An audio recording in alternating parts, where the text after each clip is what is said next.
Estoy pensando, bueno, primero tal vez la pregunta era crisis económica y modelo de desarrollo, entonces tal vez comenzar por la segunda parte, que es modelo de desarrollo, ¿no? Y tal vez caracterizar un poco el modelo de desarrollo en Perú.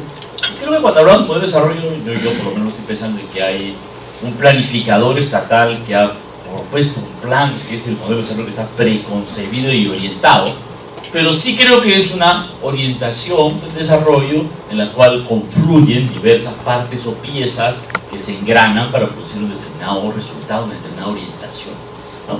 ¿Y cuáles son las características básicas que yo diría caracterizan al modelo de desarrollo en el Perú, ¿no? Tal vez una primera puede ser efectivamente el grado de integración y relación con la economía internacional.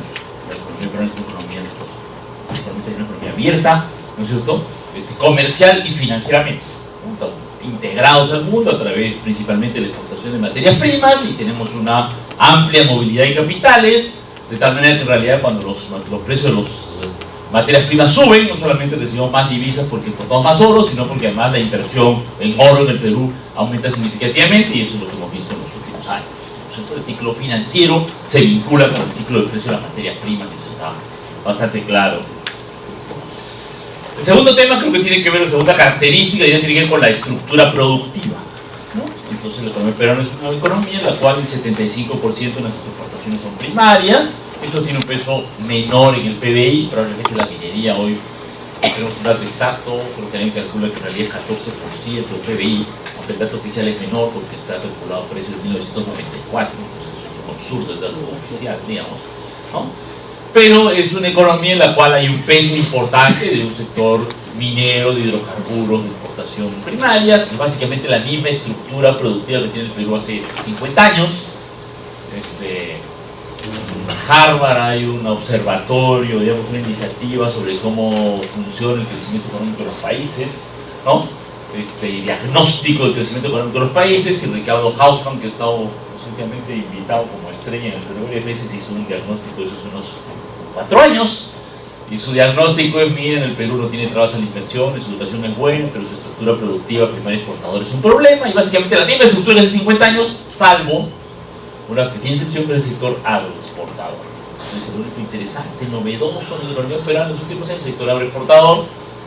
Yo por eso pienso que vale la pena una nota en este modelo, porque el sector agroexportador efectivamente es un sector que ha crecido significativamente en los últimos 10 años, digamos, 15 años, 10 años, que hoy tenemos un nivel de exportaciones agropecuarias mucho más diversificada y con algunas cosas más sofisticadas que antes, porque aunque técnicamente podemos pensar que son exportaciones primarias, bueno, el café premium producido con el comercio justo ya es algo distinto que la simple producción de algodón o materias primas que teníamos, ¿no? Y tenemos una cierta diversificación en el lado agroexportador, que tiene una consecuencia, en tercer lugar, el tercer elemento que tiene este modelo, tiene unas consecuencias sobre el tema del empleo. Una característica derivada de esta estructura productiva es que el Perú es una economía en la cual el empleo formal, digamos, ¿cierto?, es un 25% de la economía nacional, porque en realidad el sector primario exportador, el sector de minero y hidrocarburos, básicamente emplea el 1% de la fuerza laboral peruana. Una característica de la estructura económica peruana es que el sector minero es un sector que tiene una tecnología que emplea muy poca gente. Es así, está en sus genes, por decirlo así. Está en los genes de la más gran minería emplear poca gente. Y entonces en el Perú tenemos un modelo económico, una estructura económica que emplea poca gente, y por eso la gran mayoría de la gente está fuera de esa estructura económica productiva. Técnicamente podríamos decir, algunos llamados un modelo con heterogeneidad productiva o productividad heterogénea, y sectores altamente productivos como la minería y sectores mucho menos productivos como los ambulantes. Es una característica de la estructura económica. Un modelo en el cual crece sobre todo el sector minero, es un sector que naturalmente no genera mucho empleo. El sector agroexportador, el sector de la industria, el sector del turismo, el sector de la construcción son los sectores que han balanceado un poco esto en los últimos años y permitido que efectivamente haya un cierto crecimiento del empleo en el Perú en los últimos años. Una cuarta característica que diría que está marcando el modelo de desarrollo del Perú tiene que ver con su relación con el ambiente, ¿no? Y claramente el modelo de crecimiento económico, el crecimiento del Perú se ha hecho a costa del medio ambiente, ¿no? en la minería, pero no solamente en la minería, digamos, esto claramente, digamos, en la selva en general hay un serio problema ambiental, no solamente con la minería de los hidrocarburos, sino también con el tema de la explotación forestal, etcétera, ¿no? Y uno puede seguir sumando aspectos en los cuales, ¿no?, el crecimiento económico peruano es un crecimiento a costa del medio ambiente, ¿no? Diré que una quinta característica de la estructura económica peruana, por estas características previas, es que tenemos un modelo de desarrollo que genera un alto nivel de desigualdad, ¿no? Discutimos durante muchos años esto, pero en los últimos años hay 3 o 4 estudios que han mostrado que efectivamente, bueno, el coeficiente Gini en el Perú es 0.6, y bueno, aparentemente luego de haber crecido entre el 2000 y 2008 ha caído un poco en los últimos años, pero está en 0.6, que es el mismo nivel de hace 50 años cuando lo pidió Richard Weil por primera vez, esencialmente. ¿Okay? Entonces Richard Weil midió el coeficiente Gini en 50 años del 0.6 y 50 años después es 0.6. ¿Okay? Y es un nivel altamente desigual, es una desigualdad bastante alta a nivel internacional, y esto tiene vinculación con la estructura productiva, porque la estructura productiva tiene dos características, a mi juicio, que producen ese alto nivel de desigualdad. Por un lado, genera poco empleo, entonces la mayor parte de la gente sigue siendo campesino ambulante de poca productividad, o sea, hay un montón de pobreza, por un lado, un montón de gente que sigue atrás, y por otro lado, la producción de minerales genera una alta concentración de renta, porque es un sector que tiene una renta muy elevada basada en la ley del recurso natural. Si tienes un depósito de oro, bueno, la ley es alta, gastas un montón de plata, y la producción, la propiedad de ese recurso natural está naturalmente concentrada, porque fíjense, Conga tiene un solo propietario, ¿no es cierto? No son 50.000 productores cafetaleros, es uno. ¿Okay? Entonces la propiedad es naturalmente concentrada, porque la minería tiene una riqueza naturalmente concentrada. Entonces es una quinta característica del modelo de desarrollo.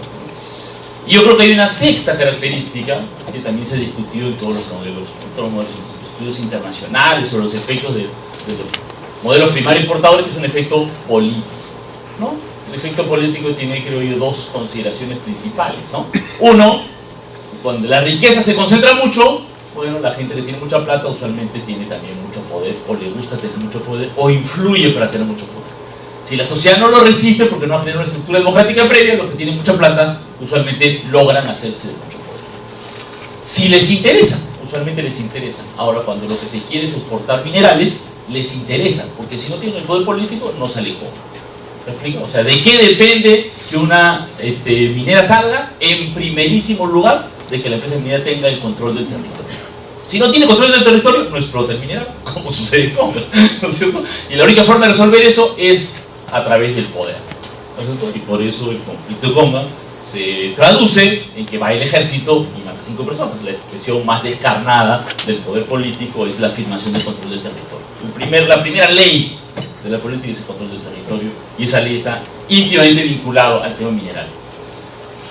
No a cualquier modelo productivo. ¿Por qué? Porque si ustedes quieren, no sé, producir café, y fuera el caso de que en los valles, ¿no?, en la zona de Conga se podría producir café y no lo dejan, pues se van a San, o se van aquí abajo, o se van a Jaén, se van a otro lado. ¿Me explico? Si ustedes quieren poner una fábrica de polos, bueno, si la quieren poner en Conga y no los dejan, se van a empezar Pico, o se van a Lima, o se van a Arequipa, o se van a cualquier otra parte, o se van a otra parte del mundo, ¿no es cierto? Pero si quieren sacar el oro y el cobre que está en Conga, pues lo sacan de Conga, o lo dejan ahí hasta la próxima, ¿no es cierto? No hay más. Entonces yo diría que son algunas como características que tiene el modelo de desarrollo y que a mi juicio están interconectadas, ¿ok? Están interconectadas porque efectivamente, como digo, la concentración del poder económico y las características de una estructura basada en la minería generan determinadas condiciones sobre el poder político, y eso se refleja además en el hecho, o se ratifica, digamos, se basa en el hecho de que tenemos una estructura de clases sociales donde lo que es un montón de ambulantes y campesinos poco organizados, naturalmente, porque la estructura económica no los organiza, ¿no? Si uno quisiera recordar algo, Marx pensaba que la clase obrera se organizaba y a través de la producción iba a ser una fuerza colectiva que transformara la sociedad. Puede haber tenido alguna razón, no mucha, pero bueno, cuando la gente se junta, entonces cuando uno ve las protestas de ayer, bueno, son los estudiantes que están juntos en la universidad. Hoy el mundo comienza a cambiar con el Twitter, ¿no? Pero digamos, la gente se conecta a través de cómo vive, ¿no es cierto? De dónde vive, dónde produce, y ese es un tema fundamental, ¿no? Ahora, el siguiente tema es, bueno, y la crisis económica, la gran crisis económica, ¿cómo afecta esto, no? Entonces aquí hay un tema, digamos, como particular, digamos, ¿cierto? Que es, bueno, una de las cosas extrañas de esta situación económica abierta en el mundo en los últimos, no sé, 6 años, 8 años, ¿no es cierto?, de crisis, es que las materias primas, como el oro y el cobre, han estado en precios inusualmente altos. Hemos estado acostumbrados, cuando comenzó la crisis, digamos, yo por lo menos pensaba, bueno, crisis económica, los precios de materias primas se van por abajo, como siempre. Pero efectivamente, bueno, la realidad no mintió.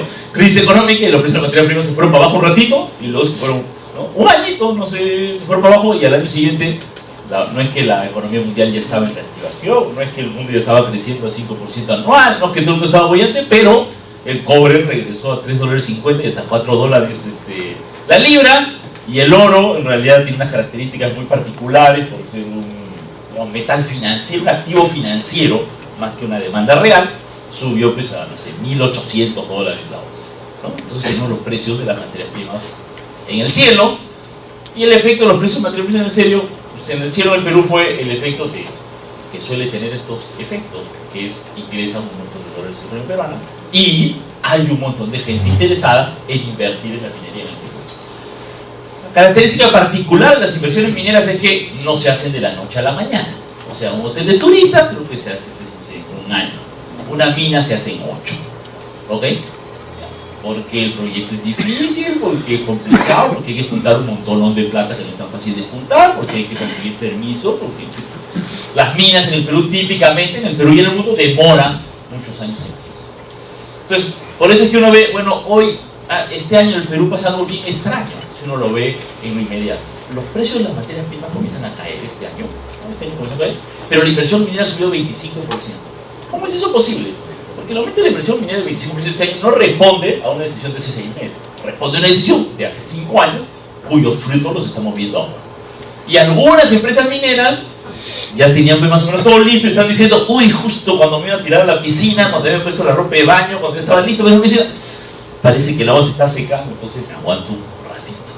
Y otras dicen, bueno, no importa, ya estoy listo, me tiro nomás a la piscina porque no está tan seca la piscina, ¿no? Y digamos, ese es el tercer tema que hay que tratar, digamos, si uno ve en la visión de los últimos 6 años, 8 años, ¿no es cierto?, lo que ve es precio de las materias primas altos, uno ve inversión minera preparándose en alza, uno ve, digamos, yo el dato que, sé, ahorita el dato es menor, pero alguna vez comparé cuando comenzaron estas discusiones, ¿no?, sobre Conga, y decían, bueno, la economía peruana se va a paralizar, entonces yo busqué el datito, y encontré el dato que resulta que durante el gobierno de Alan García anterior, la inversión minera fue $10.000 millones, y la programación de este gobierno, la inversión minera era $50.000 millones.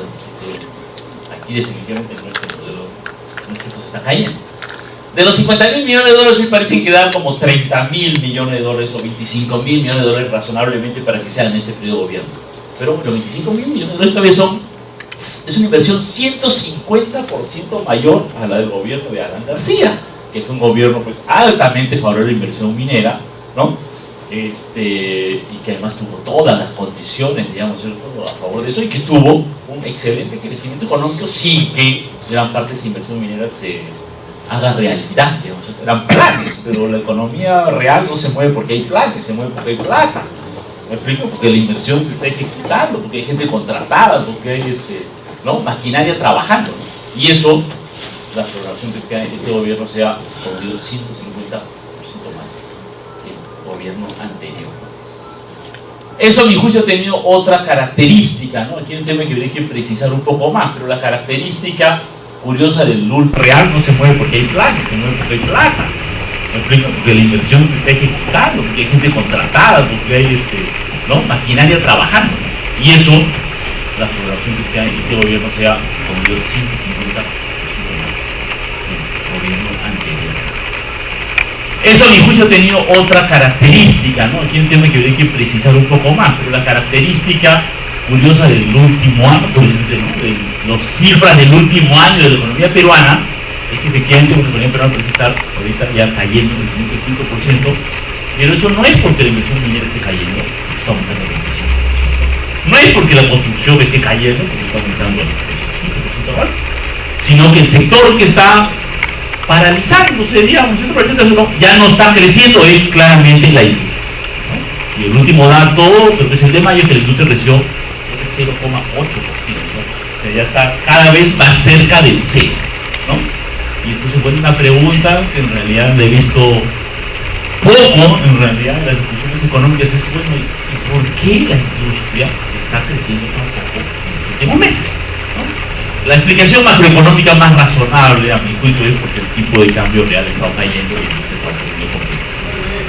Es parte de la explicación, porque parte de la explicación también es porque los envíos de ropa a Venezuela se paralizaron los primeros meses del año, porque parece que los conflictos políticos en Venezuela tuvieron un efecto.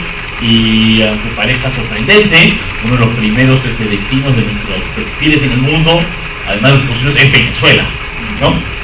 No sé, durante varios años han estado como a veces Estados Unidos, a veces Venezuela, entonces pensaría que no, pero Venezuela es un destino importante por el efecto. Entonces hay otros efectos que pueden ser como el ruido, pero bueno, si uno sigue esa explicación, uno pensaría pues, que solo se está deteniendo la industria textil. Pero cuando uno ve los datos por ramas en la industria peruana, el crecimiento se está parando en una buena cantidad de ramas de la industria peruana, no solamente en la industria textil. Entonces esa explicación avanza un poco, pero no tanto. ¿No ven? Aparentemente hay otra explicación, ¿no? No, la idea económica básica es, miren, si el tipo de cambio está más bajo, como está hasta 2.50, ¿no es cierto? Oscar mostraba hace unos 50 en 3.50, ¿no? Ahora está en 2.50. Bueno, cuando el sol está más bajo, ¿qué pasa? Bueno, la ropa importada es más barata y los zapatos importados son más baratos y las impresoras importadas son más baratas y las lavadoras importadas son más baratas, por un lado, y por otro lado, nuestras exportaciones no tradicionales, digamos, del exterior pueden competir con más dificultad porque el exportador de polos venderá su polo a $2, pero bueno, los $2 ahora son 5 soles y no 7 soles más. Entonces la rentabilidad del sector claramente es menor cuando puedes vender un polo a 5 soles que puede vender a 5. Ese parece ser un efecto claro. Entonces, aquí, a mi juicio, digamos, esto es lo que se ve, ¿no? Cuando uno ve la mirada de más largo plazo, yo veo una industria minera creciendo con un cierto efecto de la comunidad holandesa sobre la industria, ¿no? Y por último, para terminar, uno puede pensar, bueno, si vemos esta foto un poco más larga, bueno, tal vez agrandamos el video, hagamos el video en el último año, ¿no? En los últimos 6 meses, con esta discusión de que la economía peruana se está deteniendo porque hay un serio problema en la economía mundial. Pero, ¿cómo digo? ¿Un serio problema en la economía mundial? A ver, Pablo, sí, más tiempo. Me parece que el Fondo Monetario Internacional está diciendo que el crecimiento del economía mundial va a caer de 3,5 a 3,3, ¿no? Y bueno, no suena que hay un enorme problema de una gran crisis, ¿no? O sea, nadie está caracterizando ese escenario. No es tan fácil decir en el mundo que miren, el 2013 es el año de la caída fenomenal de la economía mundial en una nueva crisis, en lo que alguna vez llamaron la W, ¿no? Como que tuvimos una gran caída en 2008-2009 y que ahora hay otra gran caída. Miren, no hay ninguna. No sé si no hay ninguna. No está para nada claro que hay una gran caída en la economía mundial. Hay una gran discusión, me parece a mí que es muy relevante para el Perú, que tiene que ver con el crecimiento de la economía china, y no solamente con el crecimiento, con la cantidad del crecimiento, sino con la composición del crecimiento de la economía china. Porque China no solamente está bajando el crecimiento de 10 a 7, sino que está girando su crecimiento de un crecimiento intensivo en infraestructura, intensivo en construcción y por lo tanto intensivo en hierro, cobre, cosas que nos importan mucho, a un crecimiento más orientado al consumo interno, con más servicios, probablemente menos demandante de materias primas. Hay un efecto, pero digamos, llamarlo crisis económica mundial me parece un poco exagerado, digamos, ¿no? Yo no creo que haya una crisis. Sí hay un efecto particular en los mercados de materias primas, en parte por la evolución de la economía china, en parte por razones financieras, digamos, ¿no es cierto? Hizo una gran discusión internacional sobre el precio del oro que ha caído sustancialmente, pero el tema de la caída del precio del oro a nivel internacional no tiene mucho que ver con cambios, con el nivel y la composición del crecimiento económico mundial, sino tiene que ver con los cambios en la política monetaria mundial, particularmente creo a partir de los anuncios de Ben Bernanke, la Reserva Federal, que va a aplicar una política monetaria moderadamente menos expansiva, y eso parecería estar teniendo algunos efectos a nivel internacional, que además lo que muestran los últimos hechos es que, bueno, el precio del oro a $2.000, la onza, era un precio, llegó a 2.000, ¿no? Llegó a 2.000, era un precio claramente con un fundamento muy especulativo, ¿no? Entonces, cuando esas burbujas especulativas se rompen, bueno, ¿no?, pequeños cambios generan unas caídas abruptas del precio internacional. Ahora, el punto de fondo aquí para la economía peruana es, bueno, digamos, si como estamos hoy, un poquito peor de lo que estamos hoy, ¿no?, el precio del cobre terminara en $3 la libra, ¿no?, y el precio del oro terminara en $1.000 la onza, no estamos ahí, digamos, nosotros estamos un poco ahí, ¿no? Eso significaría, un enorme cambio para el modelo económico peruano y un enorme efecto para la economía peruana. ¿En qué sentido? Y a mi juicio, digamos, un precio del oro a $1.000 o un precio del cobre a $3 son precios que todavía hacen rentables, muy rentables las minas existentes y probablemente bastante rentables la mayor parte de proyectos mineros que se están desarrollando en el Perú. ¿Por qué es que Toromocho se sigue haciendo? ¿Y por qué es que una cantidad de Las Bambas se sigue haciendo? No es porque se trata de loca, sino porque, bueno, a $3 de la libra, el proyecto de Las Bambas todavía va a ser muy rentable. ¿Me explico? Y como dice, 25.000 millones de dólares de inversión minera, probablemente tal vez no sean 25.000, serán 20.000. Que, como digo, todavía es el doble de lo que se hizo en el gobierno de Alan García. O sea, todavía tenemos un viento fuerte respecto a que la minería siga creciendo y desarrollando con la inversión minera en Perú fuerte. Sí, ¿no? Lo que hay son cambios muy fuertes en el movimiento de capitales a nivel internacional por el cambio previsto en la política monetaria de la Reserva Federal, y creo que eso es lo que está afectando este tipo de cambio. Y lo que claramente sí se afecta es, bueno, si el precio del oro y del cobre caen, los impuestos que pagan caen, y por lo tanto la recaudación fiscal del mes va a caer probablemente en 0,5%, tal vez 1% del PBI, exageradamente, ¿no? Ahora, bueno, eso es lo que está haciendo que en realidad, pues, la previsión del superávit del déficit fiscal este año ha aumentado, se ha reajustado justo medio por ciento, de 0,7 a 1,1, las cifras que tengo por ahí no me van mal. Y esto es algo como problemático, difícil, tremendo, que el fisco peruano no puede atravesar, que va a hacer que el gobierno tenga que recortar drásticamente sus programas sociales. La verdad, no. La verdad, no. El gobierno ha estado en los últimos años, con los altos precios de la materia prima, manteniendo superávit fiscales, no diría alto, pero manteniendo superávit fiscales, lo cual está bien, porque ya el precio de la materia prima, con los precios de la materia prima un poco más bajos, yo no veo que eso implique que, miren, la verdad es que la caja de Nadine Heredia está haciendo agua, no veo que esa sea la situación. Entonces, además de eso, como he dicho Oscar, el gobierno tiene la ventaja de que hoy hay 60.000 millones de euros nacionales y no sé cuántos millones de dólares en los fondos fiscales. Entonces el gobierno, incluso si tuviera problemas, tiene un chanchote, ¿no? Un chancho más o menos grande, ¿cierto? Gordito, ¿no es cierto? Como para poder mantenerse en los próximos años y no tener un gran efecto. Entonces yo, digamos, en resumen, lo que se puede ver, esto es difícil de prever por una serie de razones, ¿no?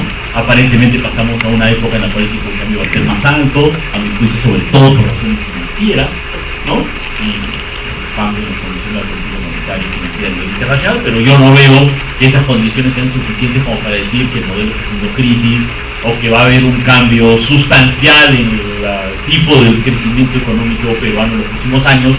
Yo más bien veo que hay un cierto ajuste, corrección, le gusta decir a la gente que habla de la bolsa, esta corrección de los precios, pero que no creo que tenga un efecto sustancial, dramático, de plantearnos una crisis económica nacional. No hay una crisis económica internacional, pero creo que estos cambios sean suficientemente grandes como para cambiar el ritmo, el rumbo del crecimiento económico.